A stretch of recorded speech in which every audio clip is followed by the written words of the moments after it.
Hello, this is UA. I wanted to talk about Heng now and how it's used in PvP. So I have a lot of points I want to cover, so I'm going to try to cover them quickly. The first one is that you need tier 6 of Frostclad Knight.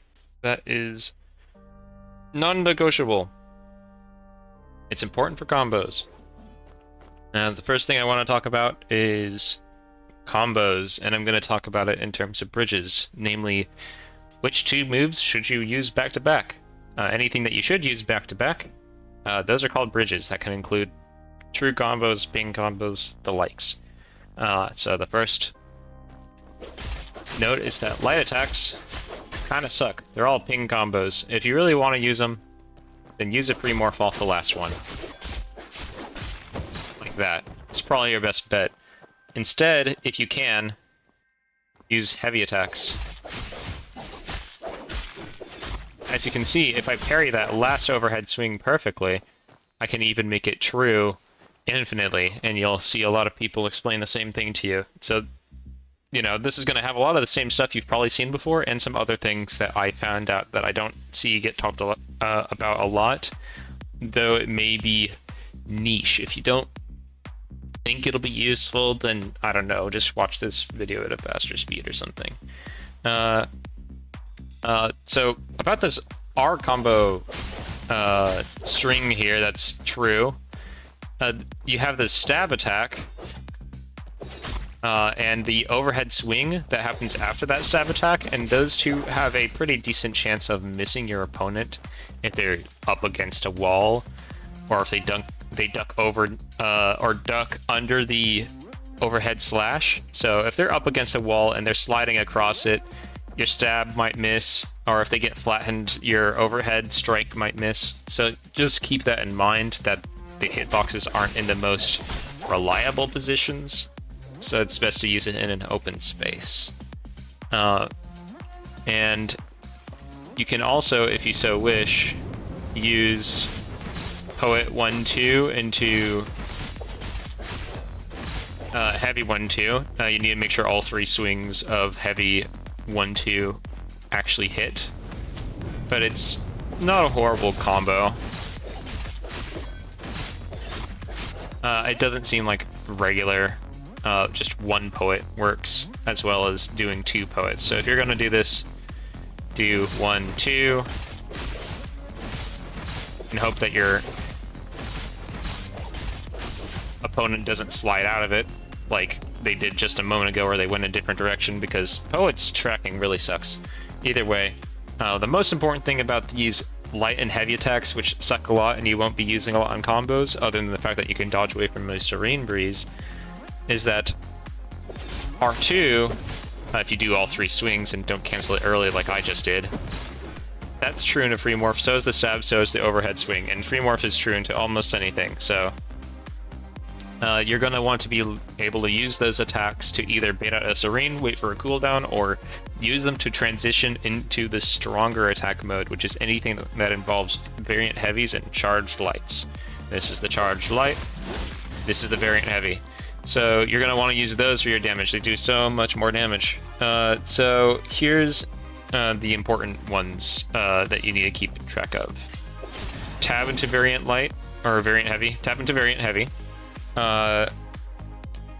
You can parry to get your variant heavy, and you can do a charged light to get your variant heavy, so that's the next one that's important. And you can use your variant heavy to go directly into morph, which looks like this. And because you can get into morph, you can get into just about anything, which includes your other weapon, like this. And that's a true combo too. So, variant heavy goes into a lot of things. It goes into morph. And last note is that you're going to be using your instant charge light a lot. You get your instant charge light only for using your variant heavy without being on cooldown. And this instantaneous attack, it comes out really fast, so just about anything can come just before it, and then you can cancel that attack or let the attack finish and then use your charge light if you still have it. Or the instant charge light if you still have it. The instant charge light goes away very quickly, so you do need to be careful about when you use it. But for example, you can use breath, cancel the breath, and then instantly do a charged light, and that would be a true combo. But that's everything you need to know about the important bridges for the stronger thing. Next is Q bridges, or martial skill bridges. This Q attack has 3 very important parts. This is Q1, this is Q2, and this is QF, Q follow-up. Sometimes people say that the spinning attack is Q2, this, that, and the other thing. I've never really seen a standardized form. Either way, I'm using Q1, Q2, QF, but I'm just going to call it Q follow-up. It's like a lesser free morph. This spinning attack in the air, it stuns someone for 1.2 or 1.3 seconds. It's a long time to be stunned, and it is true into free morph. So you're going to be wanting to use it like that. There's multiple other attacks on this weapon, like heavies, light attacks, variant R if you already have it buffered, variant light, or instant charge light if you have that buffered.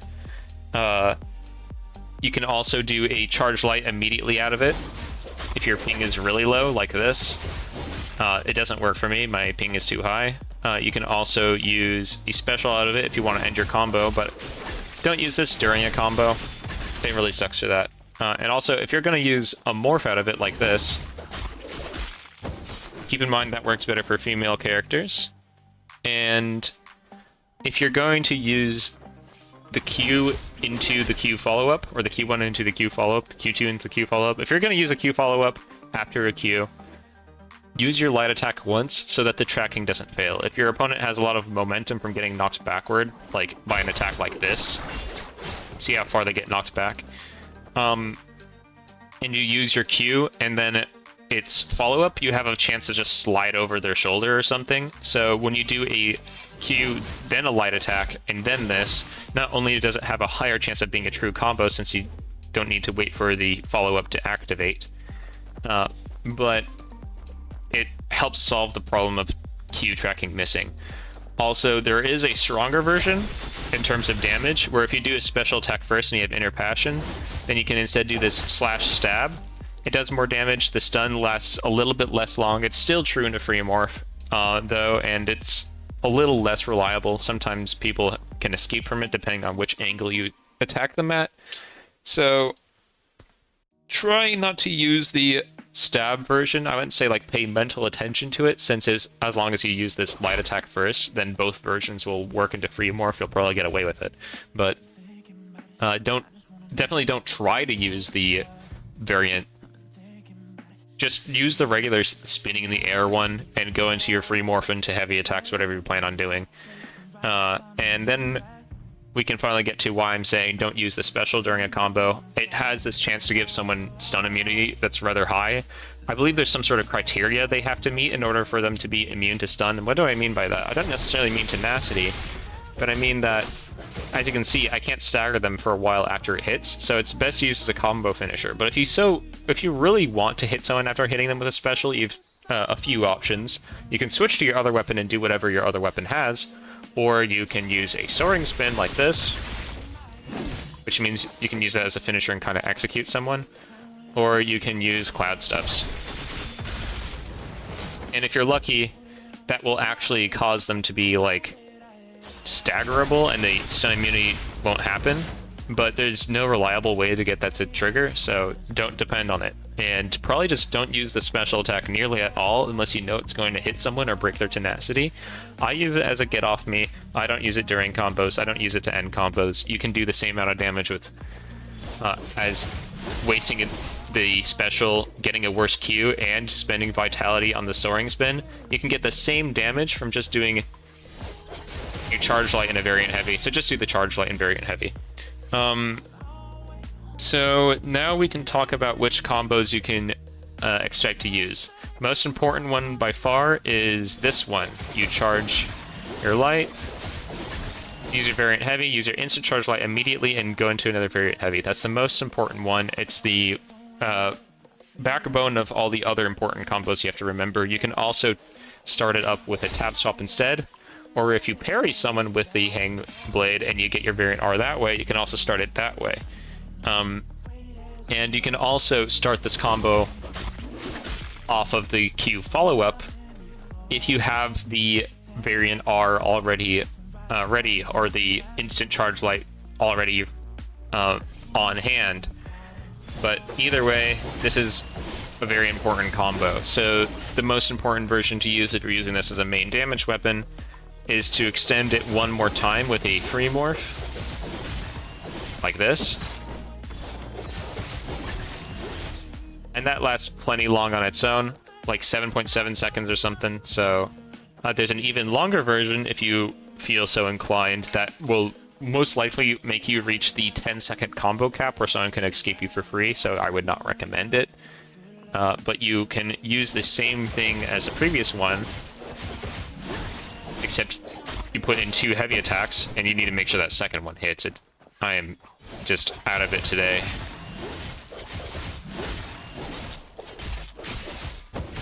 And then you can do it all again, and your cooldown will end just in time.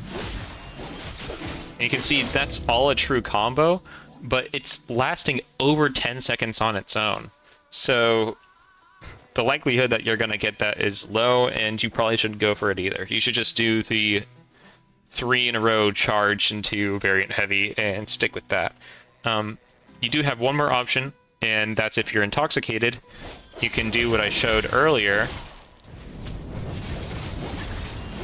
To Fire Breath, catch up, do another variant heavy, do 2 poets, and execute. That's the last bread and butter combination, or combo, whatever. Now we can move on from bridges and combos into mechanics of the weapon. All the animation locks are as follows. The Q, you cannot dash out of it, but you can, the Q1, the Q2, the QF. This goes for all 3. You cannot dash out of it. You can, however, parry out of it, like that. And you can even guard break out of it, but that's probably not surprising. So it can be canceled in 2 ways, but you cannot dodge out of it, which means it's not safe to use when your opponent has Serene Breeze. And there's 2 other attacks that are animation locks that I would not use while you know they won't hit. At least, you know, don't threaten yourself with this, right? Which is the tab swap, where you get no protection or anything, and someone could Serene Breeze, you cannot guard counter, or you cannot guard break, that's what that is. You cannot parry, you can't do anything to escape it. Like, that's not true of other tab swaps. Like this Rope Dart tab swap, I can parry out of it, I can dash out of it, I can do whatever I want, but the Hang Blades tab swap, you have to do the entire attack. You're stuck there until it hits, until the animation ends. And the last one I'm going to discuss, even though there are more, such as the variant R, which has tenacity, whatever, the last one I'm going to discuss is one you can't parry out of, and that's why this is dangerous, because you can't like block cloud steps or a stun or anything, and that's a special skill. So basically, when you use this, even if you're telling someone to get off of you by putting out this large cloud of "I'm going to break your tenacity," because it can break tenacity if you didn't know that already, you are vulnerable until you've completely finished the attack, and then you can only then you can do anything else. So only use it when you know you're safe and you think it'll actually do something for you, which it probably won't. You can probably play Hanged Out without ever touching that attack. So now we can move on from the animation locks, which you shouldn't be using to make yourself vulnerable when your opponent has Serene Breeze. We can move on into behaviors. And the first thing I'm going to discuss is all the behaviors of the Q attack. The first one is, in order to get the variant Q follow-up, you must use your special skill first for the Inner Passion buff, which I believe I discussed that already. Next is Collision. If there's a wall in the way, and you manage to circle around it, then you will snap to the location where you would have been if there was no wall in the way. Which means if you're up against a wall or something, you can make your pathing to the enemy using this attack look really strange, which helps with making it a little bit less easier to sight, less easy to sight read, less easier. What am I saying? So that's collision behavior. Just keep in mind it doesn't teleport past walls. You can get stuck on a wall. Dodge window. When you first activate this Q, it has a very short moment of immunity. So if someone throws an attack at you, you can do a sort of perfect dodge, just be careful that you don't get caught during the rest of the slide, because the dodge window is very short, so it's only going to be good for like one instantaneous attack. And you need to be very good at like hitting that at the right time. Q2 loss, so you have Q1 and you have Q2, but if you don't use it quickly enough, the cooldown will start on its own. You have like 5.5 or maybe 6 seconds to use the Q2 before the Q2 just disappears. Directionality, you can actually use your movement keys or your joystick, whatever you're using, to direct which direction the cube will go in. So you can go in the same direction twice. You can always choose which direction it'll go in. It obviously has the default pattern of doing this snake left to right, but you can make it go in the opposite way too. I need to lock onto this guy. You can make it go in the opposite way too, like this. Which I did that very slowly, but whatever. You can also make it go in the same way twice, like this. But yeah, you can use your movement to control which direction the cube will go in. So you can use that to get around walls where if you can't get around the left side of the wall very easily, the fan wall or whatever, but you can get around the right side easily and you want to use your Q right away, then go ahead and use your Q and directionally change it so that it'll start with the right variant instead of starting with the left variant as it does by default. And now we can talk about magnetism. First things first, the tab swap is not magnetic. It has a range like a magnetic move, but it always does a lurch forward. It has a maximum range of like nearly 5 meters. I think these lines on the floor are like meters, or I don't know what measurement this is, but I've been using it. But I think around this point is like its maximum range.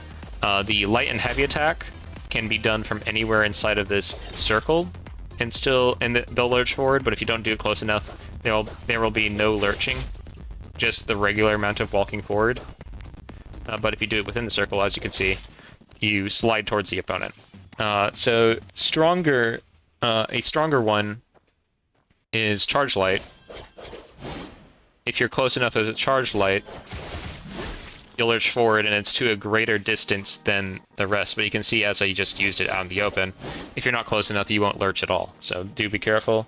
And the last one is the Variant Heavy, which goes even farther than the Charge Light. So if I were to grab the Variant Heavy really quick and use it from like right here, you can see that lurches really far. It also has a very wide hitbox to the point that if someone dodges to the side, you can catch that dodge. It's ridiculous how wide the hitbox is. It's larger than it looks on the screen. So it lurches really far, it has a large hitbox, and you can use it to large effect, which brings me to the last topic, one of the last topics I want to cover, which is chase downs. Because this weapon has very poor priority, you're going to want to convince your opponent that they want to run from you by dashing, parrying, and blocking. And once you do that, you can start using chase downs, which there are two very important concepts about chase downs. Varying how you chase someone down with the many attacks with the magnetism and the martial Q attack. You've got like a set of attacks that are capable of chasing someone down, and you need to vary in which order you use them in order for someone to not just sight read you and start, dashing every time you lurch forward, because that will happen if you do something they've seen before. And there's a variant of this that everyone's seen before, which is someone walks up to you and they tab and variant R and instant light and maybe the Q, maybe the variant R again. But like if you lurch towards someone with tab and they react, then they're already in the mood to run away and they're going to react to everything because they already know you're trying to execute a chase down. So instead of doing that, you want to mix it up. You can start with something else, buffer it, and then they like say they dodge that first Q, you can chase them down with that instant light, and then you can do variant R. You gotta mix it up. So variant, vary which attacks, make a variant, vary which attacks you use as much as you can with this. It will take some practice to understand when and where, but the important list is as follows. The tab attack can be used to lurch forward, not the one into your other weapon, but the one into Heng, that can be used to lurch forward. The variant can be used soon after a tab or after a charge light or instant light. You can use a charge light to chase someone down. and that's another important attack for chase downs. You can use the instant light only after the variant heavy, so that's for a short duration too. Whatever you're doing, and that was just after the latest point you could use it. So you can only use that like once per chase down, I would say, before you've probably just failed the chase down altogether, because they're probably punished by then. So next attack that's important for chase downs is just using Poet from time to time, especially because if you trick someone into thinking you're spamming Poet and then you use a Q at the end of a Poet, it will attack after the parry they tried to predict. 1, 2, Q. You can see how late that attacked. It'll attack them right in the point where their parry goes offline. So Poet can be used for this, and definitely the most important attack for all of this is the Q, because its tracking is so strong. Its tracking starts way out here. So if you knock someone away even with another attack, like at a distance, like the Unfettered Rope Dart snap attack, as long as you're within this range and you activate and you hit the button with while you're still in this range, even if they get knocked away and they're out of range by the time you arrive, you will still catch up to them.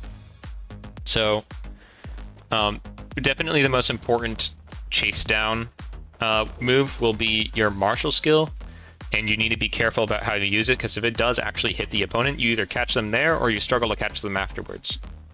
You can run out of options and not have your martial skill otherwise. So that's very important. So between varying those attacks, which I just laid out, between is not the right word there, those are the attacks that you use to vary with. But another thing you want to do is use bait. And the types of baits you have available is Poet, so you can use your martial skill like I just discussed. You can use your Q after a Poet. The Charged Light, it's a very useful one because you can stop your Charged Light and mix it into other things. And the Tab, but only use the Tab at a distance. Use it too close and they'll think you're trying to go after them.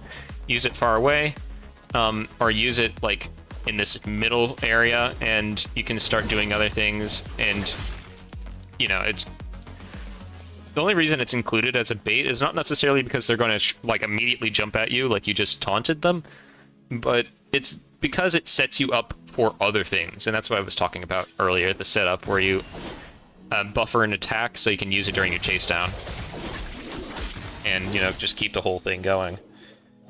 So you want to pay attention to variance, and you want to pay attention to bait, where you can use your attacks in such a way where you're eventually going to catch them. And as for this Charged Light, let's say you already buffered your variant with the other bait, you can then decide to threaten with a Charged Light and then hit the variant. You can even hit the first swing of the Charged Light and then immediately switch to variant in case you want to lurch even further, and then you get your Forgetfulness. You can Charged Light and then cancel with a Q. That always works for me.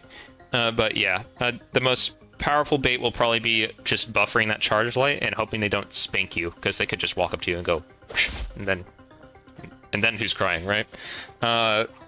So get them into the mood to run, bait them into running more using one of the bait attacks, and then you can use like a Q, you can use a variant R, and then you'll be able to catch up to them.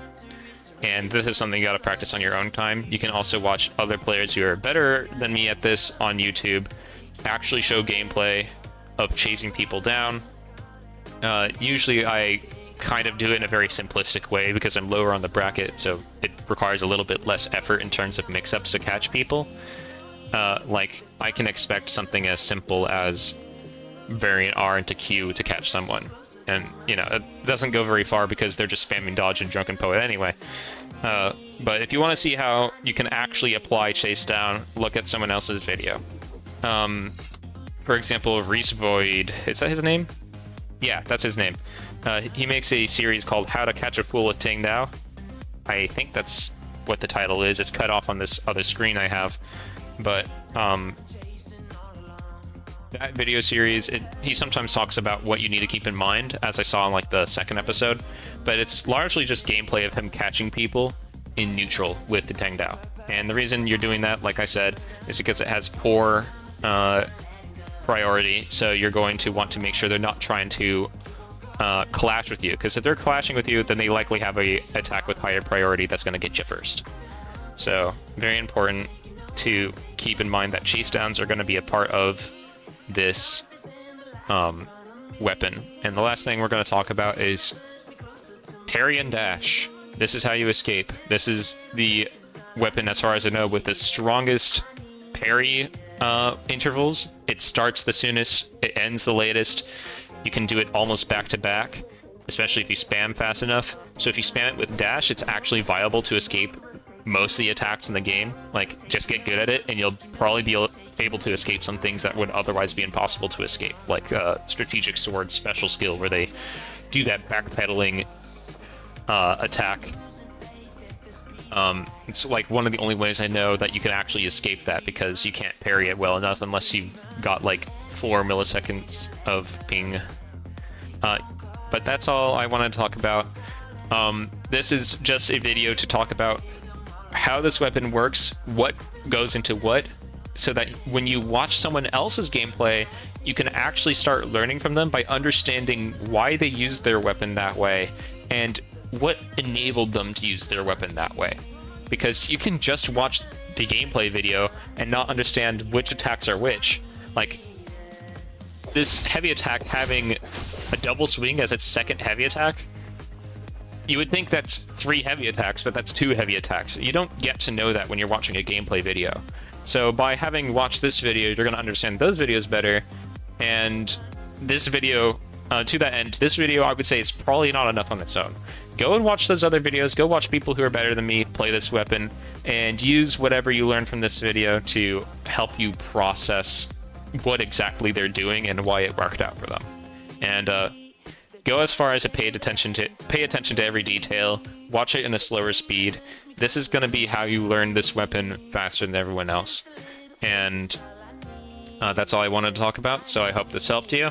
And you have a good evening or day or night or whatever is going on with you. And bye-bye.